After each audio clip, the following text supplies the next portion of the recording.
کبھی ایسا ہوا کہ آپ نے کسی چیز کے لیے بہت دعا کی ہو لیکن وہ ملنے سے پہلے آپ کو بہت سی مشکلات اور تکلیف سے گزرنا پڑا؟ زندگی میں کبھی کبھی ایسا لگتا ہے کہ جب ہم خوشی کے قریب پہنچنے لگتے ہیں تو اللہ ہمیں آزمائش میں ڈال دیتا ہے۔ آخر ایسا کیوں ہوتا ہے؟ کیا اللہ ہمیں تکلیف دینا چاہتا ہے یا اس کے پیچھے کوئی گہری حکمت ہے؟ آج ہم اسی راز کو کھول کے رکھ دیں گے جو آپ کی زندگی کو بدل کے رکھ دے گا۔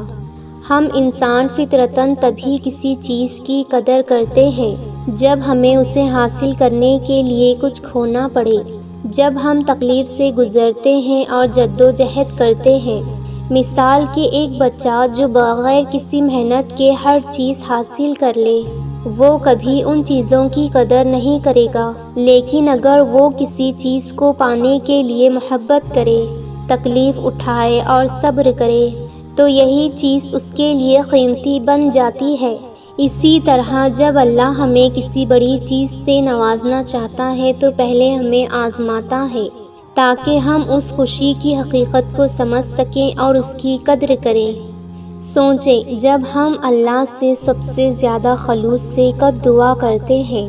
جب ہمیں کوئی تکلیف ہوتی ہے، جب ہم کسی مشکل میں ہوتے ہیں، تب ہمارا دل ٹوٹ کر اللہ کے حضور کھڑا ہو جاتا ہے۔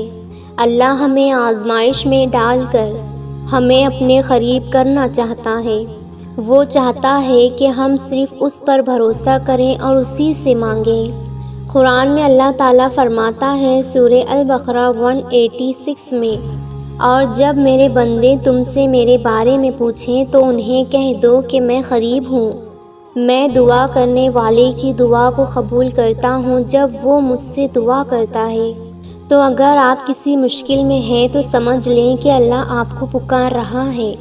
وہ چاہتا ہے کہ آپ اس سے مانگو، اس کے قریب آئیں اور اپنے دل کو اس کے سامنے کھول دیں۔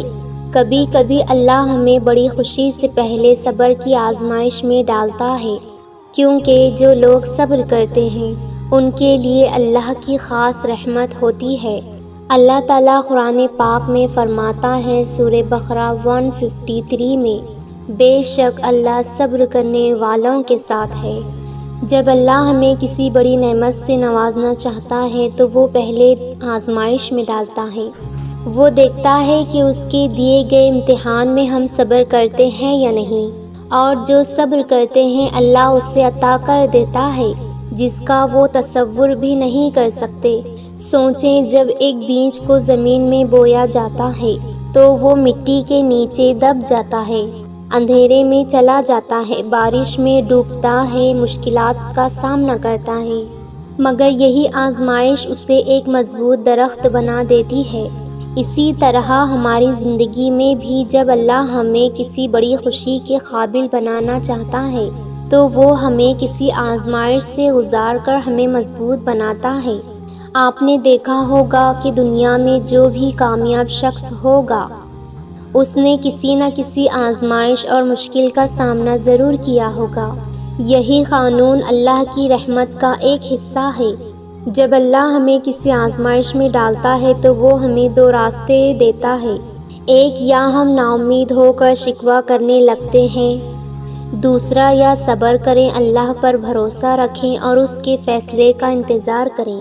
جو لوگ صبر کرتے ہیں اللہ انہیں عطا کرتا ہے جو ان کے لیے بہتری ہوتا ہے۔ حدیث میں آتا ہے کہ جس نے صبر کیا اللہ اسے اس کا بدلہ ضرور دے گا۔ یہ دنیا آزمائش کی جگہ ہے جہاں اللہ ہمیں تھوڑی دیر میں تکلیف میں ڈال دیتا ہے، مگر اس کا بدلہ نہ صرف وہ ہمیں دنیا میں بلکہ آخرت میں بھی عطا کرے گا۔